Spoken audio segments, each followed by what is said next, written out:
금융 불확실성, 금융 부실 문제에 더 관심이 있는 게 아닌가 생각이 됩니다.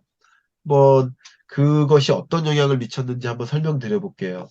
자, 불과 한 달 전까지만 해도 현재 4.75%의 기준금리가 유지되고 있는데 동결할 일은 없어. 근데 아마도 베이비 스텝 할 거야라고 믿고 있었단 말이에요. 그런데 그 이후에 뭐 여러 가지 일주일 전에 좀 빅스텝의 무게를 두기 시작했어요. 왜냐하면 상원 의원, 하원 의원을 만나서 또 여러 가지 히어링, 이 청문회를 하는 과정에서 야, 뭐 전혀 디스인플레이션의 사인이 없다든가 계속 금리 인상해서 목표 물가 2%에 부합할 때까지 가겠다라는 그런 표현들을 하면서 아, 그럼 빅스텝 하겠네라고 생각을 했어요. 그런데 불과 하루 전에 어떻게 했어요? 동결하겠다, 다시.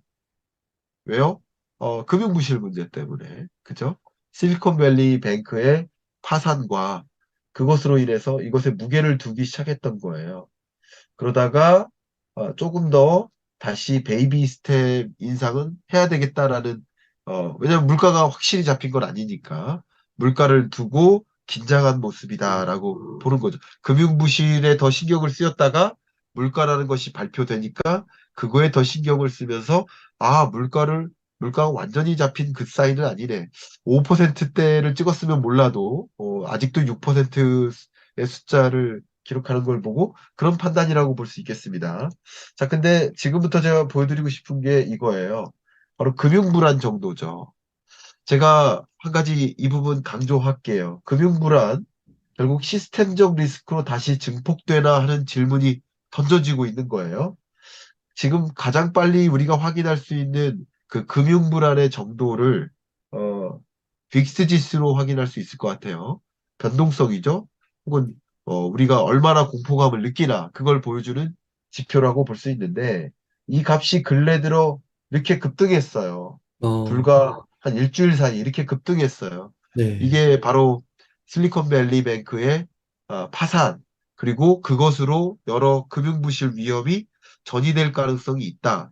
그래도 예금자 보호 제도를 이용해서 뭐 전액 예금만큼은 보상해 주겠다라고 발표를 했지만 그 이후에도 여러 다른 중소은행들에게 좀 위험이 전이될 가능성이 있고 또 예금을 맡긴 여러 예금주들이 실제 은행에 과연 돈을 둬도 되나 하는 생각으로 미국의 많은 예금주들이 각종 은행으로부터 예금 인출을 실제 하고 있어요. 그런 모습들이 나타나고 있어요. 그래서 차라리 금고에 두자 뭐 이런 식으로 의사결정을 하는 모습 그런 것들이 이제 금융불안이 계속 전개되는 거예요. 그러면 각 은행들이 유동성이 부족해지면 어떻게 할까요? 유동성이 부족해요. 근데 네. 계속 돈 가져간다고 해요. 네. 그러면 유동성이 부족하니까 또 뭔가를 팔아야 되거든요. 네. 투자 자산을 팔아야 되거든요. 음, 근데 물론 실리콘밸리 뱅크 같은 경우는 국채에 투자를 많이 했지만 상대적으로 다른 미국 나머지 약 5천 개 은행 같은 경우는 국채 투자 비중이 상대적으로 작아요. 그래서 어, 위험이 좀 적을 수는 있지만 그러나 5천 개 은행 중에 평균이 그러한 것이지 또 어떤 은행은 실리콘밸리 뱅크보다 더 국채 투자 비중이 높은 투자 자산 중에 높은 은행이 분명히 있거든요. 근데 국채 자산 가치가 다 떨어지지 않았습니까? 금리가 올라갈 때 국채 가격이, 채권 가격이 떨어지니까 네. 결국 이 채권을 끝까지, 만기까지 보유하면 위험이 없어요. 그러나 중도에 매각하면 말 음, 그대로 떨어진 가격으로 자산을 유동성을 마련해야 되니까 대규모 손실이 발생할지라도 돈 돌려달라는 그 예금주에게 돈을 돌려줄 의무는 있는 거잖아요. 그런 관점에서 위험이 지금 전이되고 있다. 금융 불안이 가중되고 있다. 이게 시스템적 리스크까지는 아직은 아니지만 그런 위험은 여전히 존재한다라고 보고 있기 때문에 마음 놓고 금리 인상할 수가 없는 겁니다. 자, 제가 이 부분을 좀 강조할게요. 아, 금통위에서 혹은 연준 위원들이 똑같은 생각을 할 겁니다. 고려하는 요소는 세 가지다. 제가 누차 말씀드렸기 때문에 잘 기억하실 겁니다. 경기 안정, 금융 안정, 물가 안정 세 가지 목표를 위해 통화 정책, 금리를 결정하는 거예요. 근데 경기는 나름 안정됐고 물가뿐만 아니라 금융 안정도 나름 우리가 마련했다. 그러니까 오로지 물가만 잡기 위해서 금리 인상할 수 있다라고 표현한 거죠, 그동안. 근데 금융 불안이라는 또 다른 과제가 등장했고 음, 금융 불안이 제기되면 경기도 굉장히 어, 불안정해져요. 그게 글로벌 금융위기가 그게 아닙니까? 그죠? 말 그대로 실물 경제 충격이 오잖아요. 세계 경제가 마이너스 성장하잖아요. 그죠? 그런 것들이 금융 위기로 인한 실물 경제 침체, 대침체까지 올 수 있는 거니까 이 부분이 또 우려되지 않을 수가 없어요. 그렇기 때문에 마음 놓고 물가 잡기 위해서 금리 인상할 수가 없는 거예요. 그래서 빅스텝은 넘어간 겁니다. 그래서 그냥 근데 그렇다고 금리 인상을 아예 안 하고 동결만 해버리면 그러면 물가 잡는 걸 포기하는 일 아니냐 이런 생각을 할 수 있다는 거죠. 그래서 베이비 스텝 정도만 해야 되겠다라고 시장이 그렇게 믿고 있지 않을까 생각하고요. 제가 작년부터 경제전망서 낼 때 23년 내에는 금리 인하는 없을 것이다라고 말씀드렸어요. 근데 금리 인하가 있다면 세 가지 시나리오가 있다. 제가 웅달 책방하고도 이걸 이미 녹화했어요. 세 가지의 경우에는 그래도 이런 일들이 있으면 금리 인하가 있을 수 있다. 그런 일들 중에 하나가 어쨌든 여러 우리가 돌발 변수가 발생해서 물가가 확실히 잡힐 경우, 그건 당연히 금리 인하를 할 수 있는 거예요.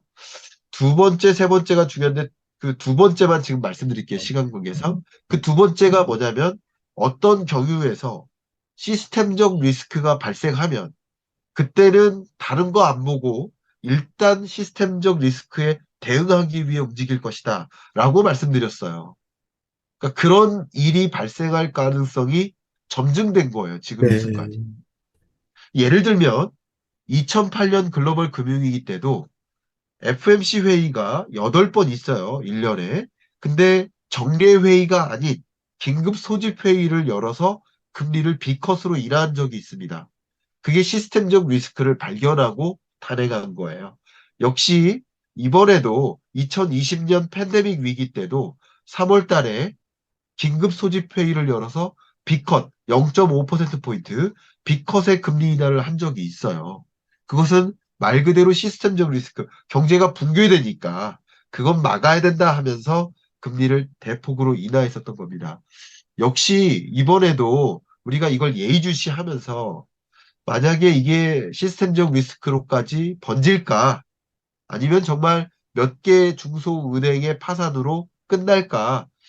이것을 좀 계속 예의주시해야 될 필요가 있고, 실제 시스템적 리스크로 점증될 경우라면 여러분이 그 두 번째 시나리오에 해당되기 때문에 금리 인하가 당연히 있을 수도 있다. 이런 식으로 가정하셔도 되겠습니다. 저는 그런 의견을 좀 올리고 싶습니다. 저 총괄적으로 말씀드리면 지금부터는 이제 남은 기간 동안 역시 블랙아웃 기간이잖아요. 그래서 FMC 위원들, 파월을 비롯한 위원들이 언론에서 활동을 할 수가 없어요. 무슨 발언을 할 수가 없어요. 소위 지금 이런 엄청난 일이 발생했는데도 파월이 뭔가 입장 표명을 못 했잖아요. 그죠? 물론 긴급 소집 회의를 했습니다만, 그죠? 그렇기 때문에 우리가 파월의 마음을 사실은 제대로 알 수가 없는 입장이에요. 근데 어쨌든 긴급 소집 회의에 임했고 바이든이 무슨 명령서도 냈고 뭔가 이것에 적극적으로 대응하자라고 표현을 했고 이런 현상을 말 그대로 메스라고 표현했어요. 메스. 완전히 뭐라고 표현해야 되나? 메스를 한국어로 그냥 엄청나게 골칫덩어리가 생겼다. 뭐 이런 음, 뭐 골치 아픈 일이 생겼다. 그러니까 큰 문제가 생겼다 이런 뜻이에요. 그만큼 바이든이 강조하고 있기 때문에 통화정책 당국도 당연히 이 금융 불확실성이 있는데 무리하게 금리 인상을 해서 그것으로 인해서 추가적인 금융 불확실성을 더 키울 필요는 없다. 그래서 이번에는 일단 동결해 가자라는 종류의 지금쯤에는 생각을 하고 있을 거라고 생각합니다. 지금쯤에는. 어, 동결에 좀 더 무게를 두고 있다고 저는 생각을 합니다. 어, 지금쯤에는. 네. 왜냐하면 한 번 쉬었다가 금리 인상하는 것도 여전히 속도 조절이기 때문에 일단 속도 조절 수순에 들어갔기 때문에 굳이 금리 인상을 이 와중에 어, 그죠? 예를 들어서 이 전쟁 중에, 전쟁 중인데 무슨 이렇게 화장하고 있냐고요. 그죠? 전쟁할 때는 전쟁에서 먼저 이겨야 되니까. 지금은 다른 거 볼 데가 없습니다. 물가 조금 잡혔다, 안 잡혔다, 이걸 사실 예의주시할 때가 아니에요. 시스템적 리스크가 발생하면 파월은 진짜 어마어마한 실패자인 거예요. 그런 오명을 갖고 싶지 않을 거라고 저는 생각을 합니다. 그러니까 연준 위원 입장에서 생각을 해보자는 거예요. 그런 관점에서 지금은 동결의 무게를 두는데 어쨌든 22일까지라고 한다면 뭐 대략 한 일주일 이상의 시간이 남아 있죠. 그동안 금융 불확실성이 확실히 잡히는지 연쇄 파산이 더 이상 없고 또 여러 가지 대책들 이제 레귤레이션 도입한다고 했거든요. 금융 규제 같은 거. 그래가지고 철저하게 이런 위기가 전이되지 않도록 음, 미국 행정부가 어떻게 움직이는지를 지켜보고 금융부실 없겠네라고 한 일주일이나 한 7, 8일 후에 판단 내려진다면 역시 20일, 22일 동안의 그 회의 동안 금융부실은 진짜 안 왔어. 잠깐 일시적인 이벤트였어. 요렇게만 생각하고 간다면 그래, 그러면 물가 어쨌든 잡는 노력을 해야 돼. 그리고 금리 동결하면 물가 잡는 거 신경 안 쓴다고 오해할 수 있으니까 그 음, 시장의 오해를 만들면 안 되니까 베이비 스텝을 할 수 있어. 이렇게 생각할 수 있는 거거든요. 결국은 이 금융 부실 문제 여기에 모든 것이 달려 있다. 지금은 동결의 무게를 둘 가능성이 있지만 또 그때쯤 되면 결국 금융 부실 문제가 어떻게 해소되는지에 집중하면서 통화 정책을 방향을 결정할 것이다. 이렇게 생각합니다. 그 교수님께서 항상 그 파월의 마음을 읽어야 된다. 그렇게 말씀을 해주셨는데, 네. 시점으로 지금은 금리 동결. 하지만 금융 부실이 어느 정도 잡히느냐에 따라서 가까이 오면 올수록 이제 베이비 스텝 쪽으로도 갈 수 있다. 이렇게 그렇죠. 구분해서 설명을 해주시니까 되게 네. 이해가 더 잘 되는 것 같습니다. 어떻게 이 문제가 전개될지. 예를 들면, 뭐, 금융사가 SBV를 내가 인수하겠다. 이렇게 생각할 수도 있습니다. 영국에서는 이미 인수되었지 않습니까? 이 실리콘밸리 은행이 굉장히 말하자면 자동차 산업에서 테슬라 같은 은행이었어요. 어, 왜냐면 우리나라에는 샘플이 없어요. 우리나라는 다 주택담보 얼마나 갖고 있냐? 그럼 담보 가치의 얼마만큼만 대출해 줄게. 나쁘게 얘기하면 중학생도 그 정도는 계산해 줄 수 있어요. 근데 실리콘밸리 은행의 이 예금주 혹은 거래자가 다 누구예요? 스타트업이에요. 그 스타트업은 지금 매출이 잘 안 일어나고 있는 기업이라는 거죠. 근데 그런 기업에게 대출을 제공해 준다. 라는 것은 이 스타트업의 미래 가치를 계산하는 능력이 있어야 돼요. 또 어, 갖고 있는 건 오로지 기술이고, 갖고 있는 건 특허권 하나예요. 그거 가지고 이것은 시장 가치가 이러하고, 그리고 나중에 이렇게 되고, 이 기업의 경쟁력은 이렇고, 이 기술이 다른 기술보다 이렇게 뛰어나고, 이런 기술 가치 평가라고 하는데, 기술 가치 평가 능력을 갖고 있는 굉장히 우리나라에서 사실은 이게 매우 부족한 그런 영역이고, 우리나라 은행장이니 뭐 임원들이 미국에 이렇게 연수 갈 때 실리콘밸리 은행은 성지순례하듯이 한 번씩 꼭 방문하던 그런 은행이었습니다. 어쨌든 그런 혁신은행이기 때문에 상대적으로 지금 고금리의 역습을 받은 것이지만 그, 그 은행 자체가 부실했었던 건 아니라고 볼 수 있거든요. 그래서 누가 인수할 것인지 뭐 이런 것들도 좀 주목해 보시면 좋겠고요. 그러면 여러 가지 금융 불확실성이 해소되는 결과가 나올 수 있습니다. 그래서 어떤 은행이나 기업이 이런 부실 지금 파산 은행을 매수할 것인지 인수할 것인지 첫 번째 혹은 어떤 행정부의 대응책을 통해서 금융부실이 추가적으로 전이되지 않도록 할 것인지 이런 두 가지 쟁점을 좀 지켜보시면서 향후 통화정책 행보를 좀 가늠해 보시면 어떨까? 그러면 조금 더 FMC에서의 어떤 의사결정이 더 여러분 재미를 영화 보듯이 재미를 느끼고 이제 관찰하실 수 있을 것 같다. 이렇게 의견을 드립니다. 이 금융 불확실성의 확산 정도에 따라서 해결 정도에 따라서 자산 시장에도 큰 영향을 미치겠네요.